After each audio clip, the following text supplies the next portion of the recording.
thinking about giving up my teaching certificate in physics and just teach biology. Okay, so hi Cohen. Cohen. Too high. So let's talk about this. So there's a thought you couple of said misconceptions that you might have. When you talk about, you have to differentiate between momentum and change in momentum, okay? They're related, but they're not the same thing. So when you look at that equation, that force My net, TV's not on. Yeah.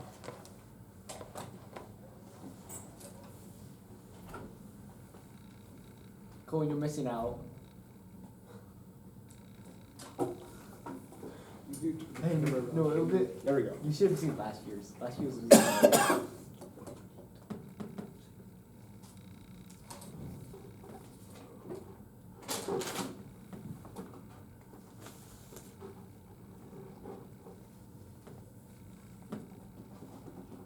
Okay, so we don't technically write net force when we talk about changing momentum, but that's what it has to be.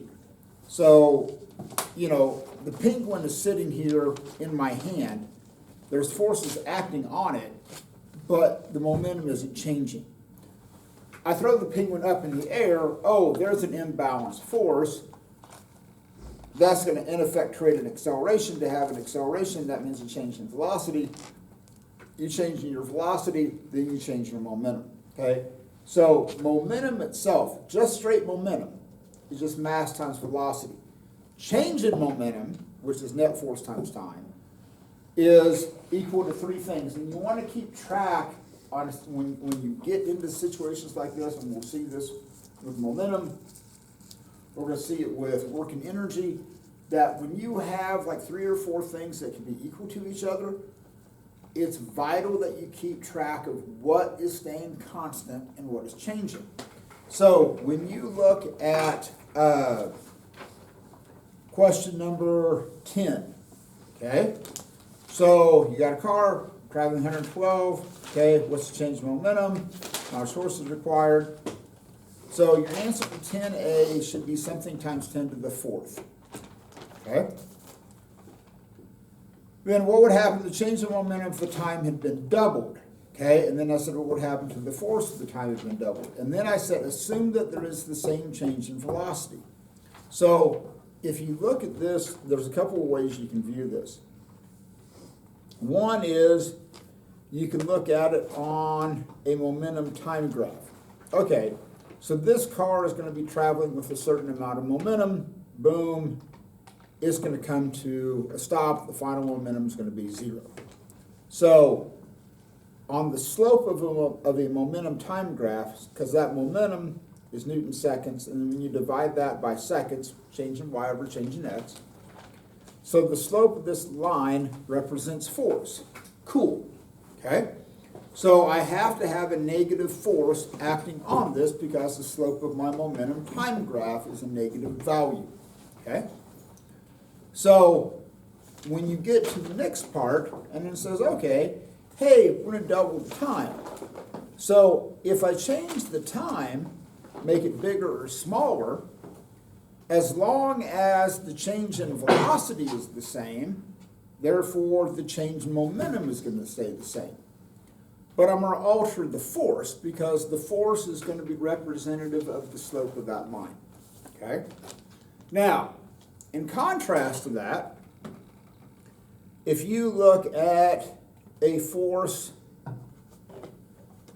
time graph, okay, on a force time graph, and this is where you get into average force versus force max. Typically what you're going to have is that you're just going to have like a horizontal line. So you're going to have some amount of force acting over some amount of time.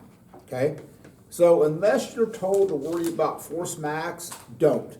Okay, you just assume that your force time graph is just a horizontal line.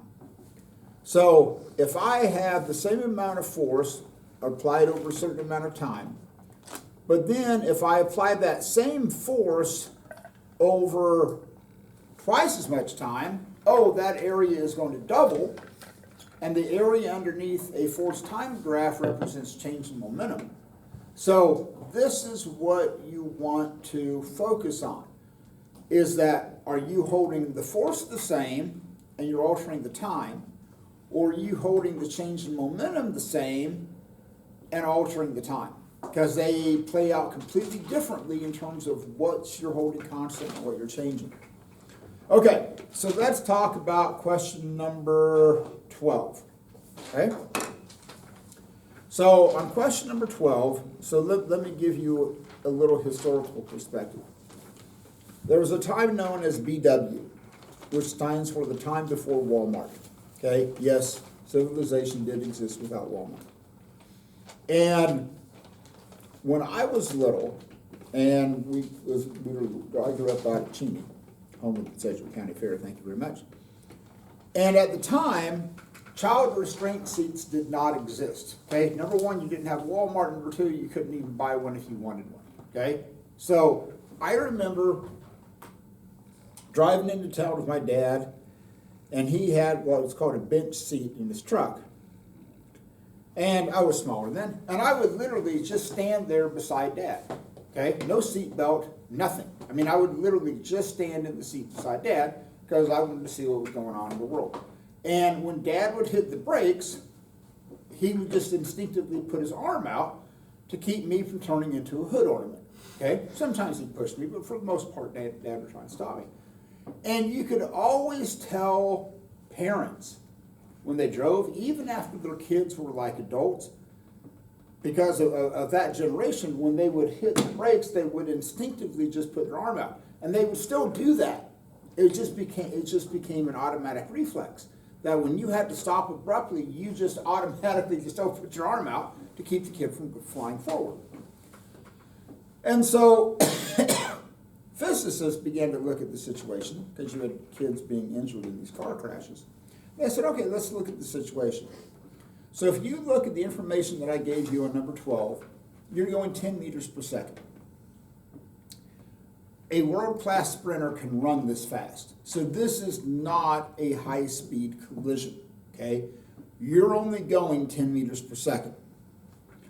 And you're going to stop, you're going to hit a barrier, you're going to stop in 0.25 meters, which is about like yay, okay? Again, it isn't like, boom, you stop instantaneously. There's some distance involved here. So the first thing you have to figure out is how much time is required to stop the car. So on 12A, can you use distance equals velocity times time? Preston? You have acceleration. You cannot use that, okay? So you can use distance equals 1/2 e plus v naught time. You can do that, okay? But you can't just use distance equals velocity times time. So your answer to 12A, because if 12A is wrong, everything is going to be wrong. Your answer to 12A should be 0.05 seconds. 0.5 or 0.05? Wait. 0.5. We're good? Okay. All right. So then, once you get that number, then you can calculate the force, okay? And how you get the force, you could either go, oh, F equals ma, and you know the initial velocity, the final velocity, and the time, and you can do that. Or if you wanted to go new age, oh, force times time equals change in momentum, okay? And you can look at it that way.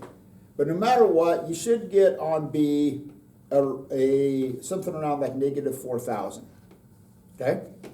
So then, and here was the scenario. Now, this kid has a mass of 20 kilograms, okay? Not a huge amount, okay? That's like 40 pounds, okay?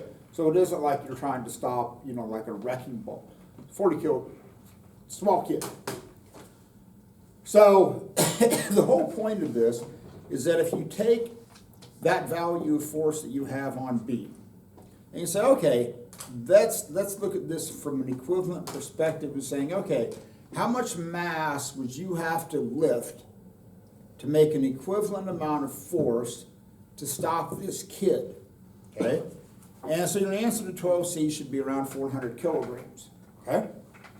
So multiply that by 2.2, you get about 900 pounds, okay? So this is the argument the physicist makes, like, Mom, Dad, you're amazing, you have superhero strength, all this good stuff, and you have adrenaline, but here's the reality. You trying to stop this 20 kilogram kid in a relatively low speed collision would be like you trying to take one arm and lift over 900 pounds. It's not going to happen.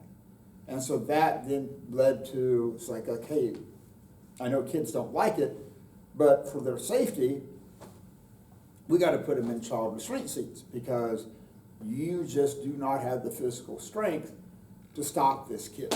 And so that was the whole rationale for that. Okay. Both of your answers to 6 and 7 should start with a 4. Decimal place is completely different. Wait, Oh. 6 and 7. First page? Yeah. Yes. Yeah. Okay. I'm sleeping. I'm good. I'm good. Okay. Now, so let's talk about problem number 4, because I think you all might have had some discussions about that. And this is out of the book. So on that one, speaking of books, where's my textbook? There it is. Which number do you write in the book?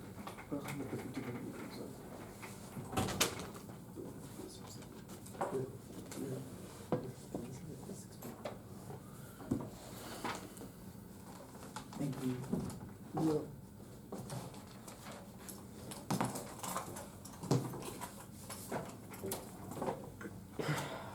So you've got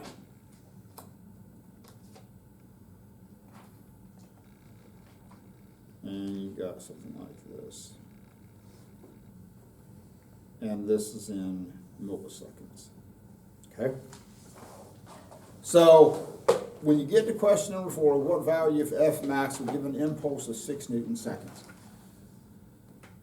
Part of this is vocabulary, okay?